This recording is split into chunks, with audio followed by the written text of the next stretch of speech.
When my uncle was hospitalized, he had two major complaints. It was too dark in his room, and there was not enough salt on his food. Never mind that he had just undergone a triple bypass and the doctors wanted him to get lots and lots of rest, as well as eat a low sodium diet. All he knew was that there was precious little light in his room, and his food was common and unremarkable. He would tell my aunt, "Open up the shades, turn on the lights." He argued with the nurses and the doctors to let him go outside and be in the bright sunlight. But he got after everybody equally about his food, practically begging my aunt to sneak in a salt shake, as he called it, bring it into his room in her purse. I was just a big kid then, probably 12 or 13, and he was eating one day when we were visiting him. He looked over my way and he said, "Marky, this food ain't worth putting in your mouth. It's got no taste, no zing. It needs salt. It's a terrible thing when a man can't salt his mashed potatoes." I don't really remember what my response was, probably just nodded agreement because I knew that you weren't supposed to argue with a grown person, especially a sick grown person. But my aunt fussed right back at him and told him it was for his own good, that it was for his health. He kind of turned toward me and winked, then turned to her. "What good is low blood pressure if you're dead?" Which is what I'm going to be, because I'm going to starve to death trying to eat food without salt. Now maybe there are some saltaholics present here today. Maybe you understand what my uncle was going through. As well as he knew his Bible, I am surprised that he just didn't recall Matthew's gospel to my aunt and to the doctors and to the nurses and to anyone else that would have listened. Surprised he didn't sit straight up in that hospital bed and tell them that even Jesus was in favor of salt and light. And that Jesus himself said that both are good. And that both is what the world needs. And he would have been, at least biblically, right. Jesus did comment positively on salt and light, telling those who were listening to him on that mountainside, "You are the salt of the earth. You are the light of the world." Or as Eugene Peterson put it in the Message, "You are here to be salt, seasoning that brings out the God flavors in this world. You are here to be light, bringing out the God colors in this world." Jesus is letting those who have ears to hear know that the kingdom of heaven is going public, and that those who are committing to following Jesus have important work to do. Jesus is telling his followers that righteous living is what God expects and what Jesus is demanding. God has given the people the gifts necessary to make a difference in the world, and we can embrace those gifts of salt and light, bringing zest and flavor and hope to the earth, because those gifts have been given to us directly from God. And they are intended to be a blessing to everyone whose path crosses ours.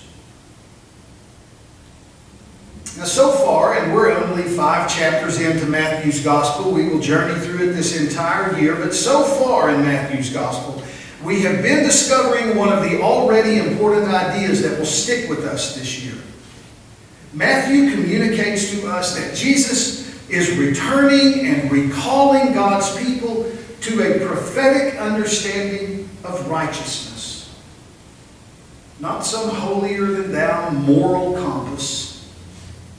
Jesus is calling us to that prophetic understanding of righteousness that takes on a lot of the images. Just recall what the Isaiah prophet proclaimed in the Old Testament that was read today. Loose the bonds of injustice. Let the oppressed go free. Share your bread with the hungry. Clothe the naked.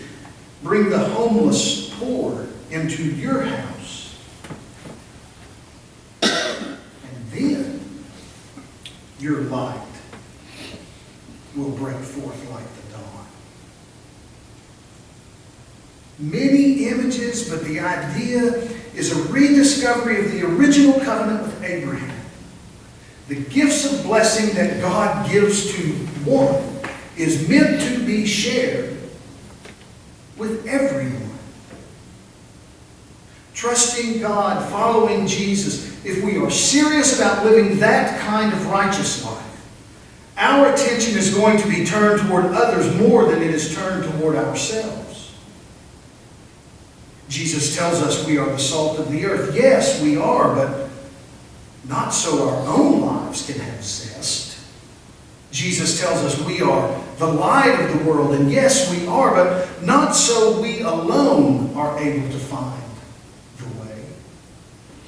We are who we are, and we are whose we are, so that righteousness can be fulfilled in the everyday unfolding of our lives. And that means that we take up the cause of those who have no one else to take up their cause.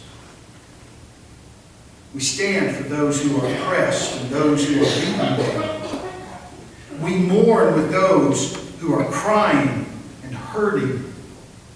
We give selflessly of our love and our time and our money and our energy so that the God flavors and the God colors of truth and justice and kindness and humility are tasted and seen by as many people as we meet.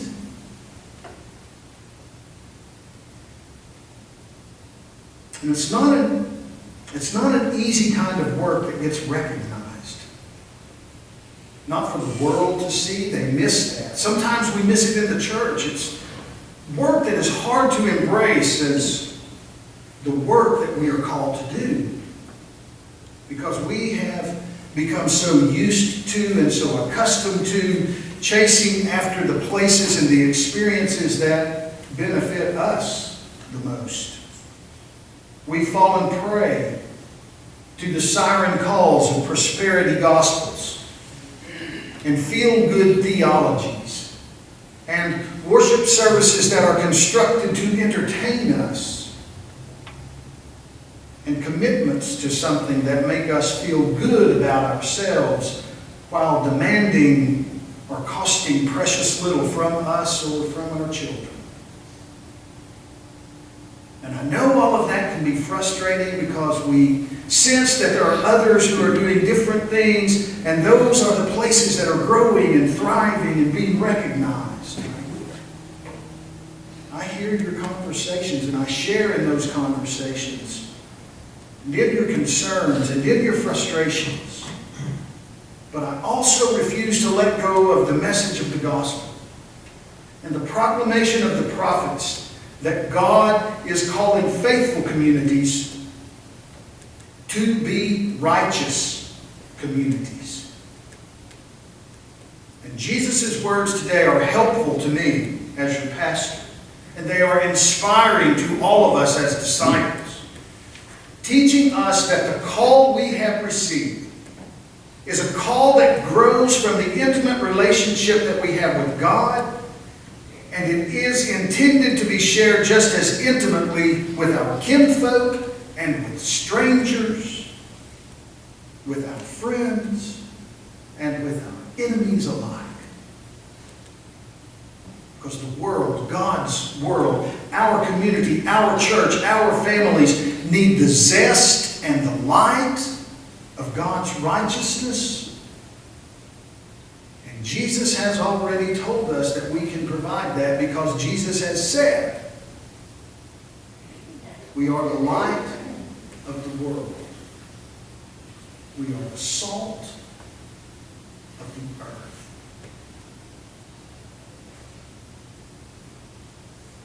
As a rule, I refrain from speaking Hebrew in a sermon.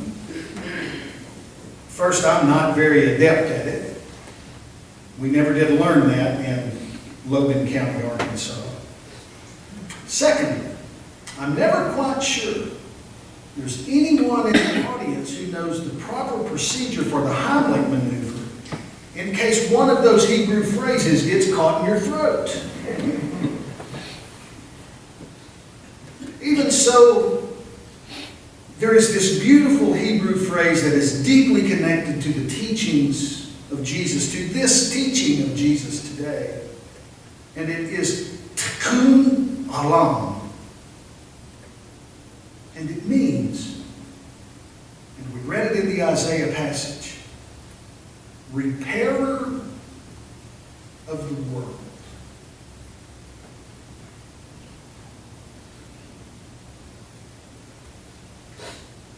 That sounds above our pay scale. Repairing the world is a divine thing, a God thing, we say. And that's true.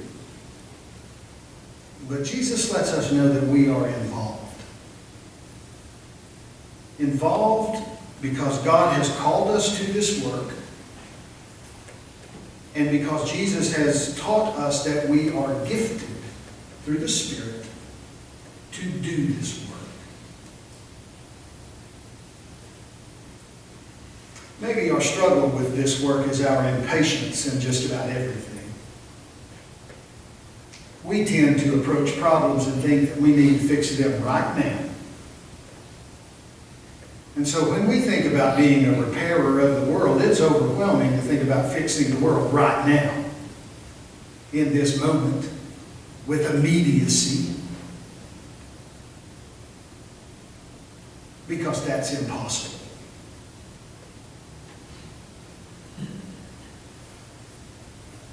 What's not impossible, and Mother Teresa said it best, is to do what we can where we are with what we have.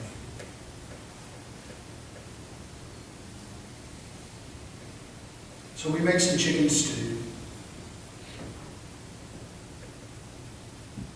And we work with the Goodwin boys. And we visit the people who are sick in our community or in our neighborhoods. We comfort those who are grieving. We have church folks who work at the food pantry. We send cards, make calls, write an email. Well, I could go on with all the things we do. But I just want you to know this. What we do, what you do,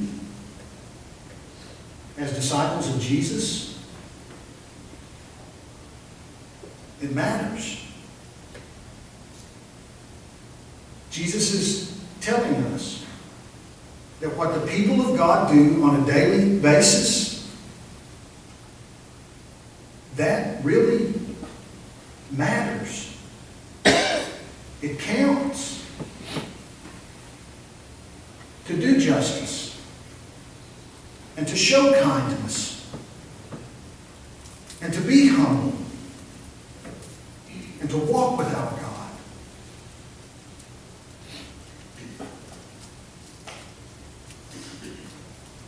You are the salt of the earth. You are gifts have been given so that the world might know truth, and justice, and kindness, and mercy. Because those things matter. And they make a difference.